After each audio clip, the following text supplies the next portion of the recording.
It's really been a roller coaster of emotions for Alberta farmers over the past year. In 2020, they had an excellent crop. We had record grain movement, and going into the 2021 growing season, there was a lot of optimism.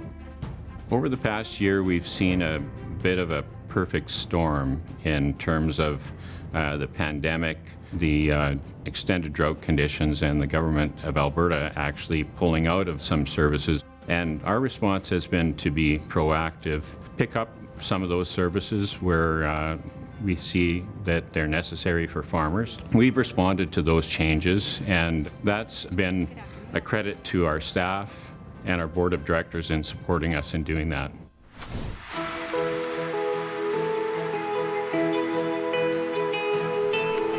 As most of us are aware, the government pulled funding in some key areas, and the three of note to our producers are the Blue Book, Agronomy Update, and the Regional Variety Trials. One of the most important ones that farmers all recognize is the Blue Book, and we know that every farmer has that Blue Book sitting in the sprayer or in the Halfton or in a shop, so we've seen the real value in continuation. The Blue Book, it breaks down all the different chemistries that we would be using in our crop season. And it gets updated every year, so we always have the most up-to-date information.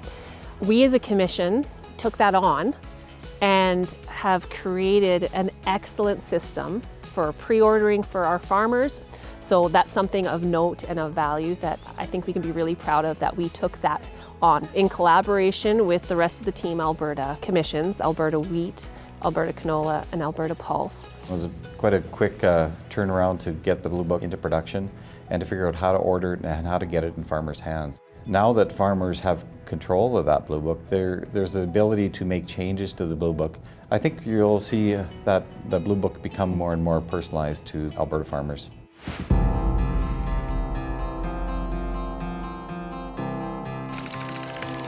The regional variety trials, the government stepped back from that as well. And so we knew that that was something that we had to fill a gap in. So we did hire Dr. Sherry Stridehorse. We're very fortunate to hire Dr. Sherry Stridehorse, as many of farmers will know who she is. So that really gives us some credibility to how the trials are run. The data from those trials, we'll see in the Alberta Seed Guide. We'll be publishing that data on our website as well. It was important to keep these trials because, as we all know, farming in Alberta is diverse, and we wanted to have information from all those areas. Regional variety trials, they're not biased through any company. So I think regional and non-biased data on seed trials is really important to farmers, and demonstration of other extension services.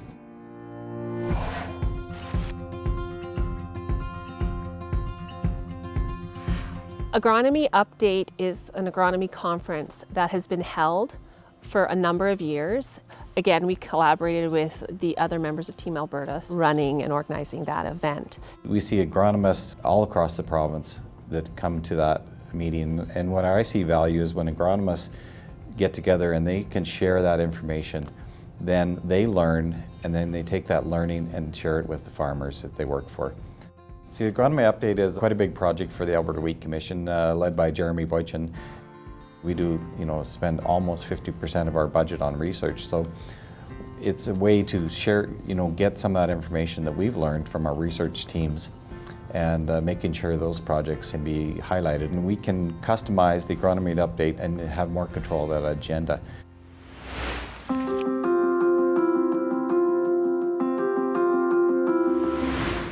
In 2021, the federal government opened the Canada Grain Act for the first time in over 50 years.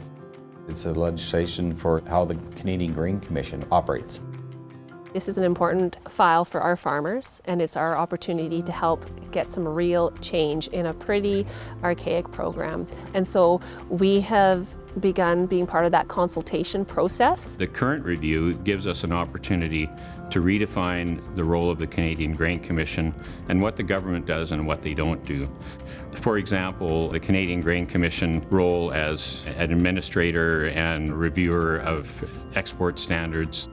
The cost of inspection and weighing on the ships as they're loaded and going off to customers in the world. What there is a real duplication in services right now because we're paying for that service to be done twice. Our goal is to make that not mandatory. The Canadian Grain Commission grades grain, as all farmers know. It is important to farmers to get the grade correct. So we need objective grading system, and we need clear guidelines for farmers to settle the dispute on the grade. And that's something that is an ongoing with the federal election, paused some of what would have been the consultation process. So that is something that moving forward, we'll have a lot more to talk about.